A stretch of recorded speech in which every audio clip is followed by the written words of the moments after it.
In the context of dhikr, the prayer comes as the most important one. Some people always ask, which one is the greatest dhikr? What should I say? What is the thing I should repeat? And there are many people would answer Ismul Adam, because the name of Allah encapsulates any other way of doing dhikr.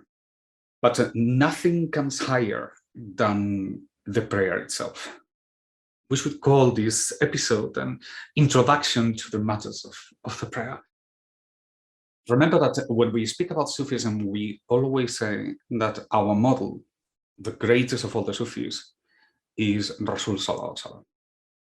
So in the practice that he gave to us, we find the essence of everything that it can be named as Sufism. There are other things that have evolved with time. There are the qasidas and there are different forms of dhikr, all of them very important, all considered part of the unfolding of a fountain of matters.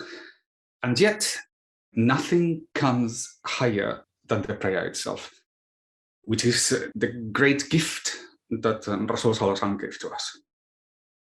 So if we are to think about a hierarchy, the center, the beginning, where you build up everything that we are going to define as Sufism, we'll start with the prayer. Now, about the prayer, we know the rules, how many, what are the movements, what are the conditions, and where to make the obligatory prayers. And then you have the Nafilah prayers, the extra prayers. And the Sufis have always spoken, they have said things like, the benefit is in the Nafilah prayers. You probably heard something of this kind. Now, the Nafilah prayers, you can do them in the mosque, but often you do them on your own, at home, in the middle of the night. There are the extra prayers. And all prayers, it's all conceived within the complex of what is obligatory. So what is obligatory comes first. The Nafilah prayers do not supersede or become the justification for the non-doing of the obligatory prayers. Naturally, the Sharia always comes first. Yet in these Nafilah prayers, in these extra prayers, something happens that is of great value. First, let me contextualize. What are the benefits?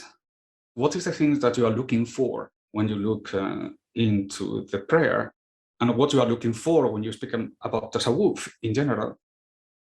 Understanding what we are aiming at, it will allow us to embark in this extraordinary journey. Understanding what are we expect, what we are supposed to gain.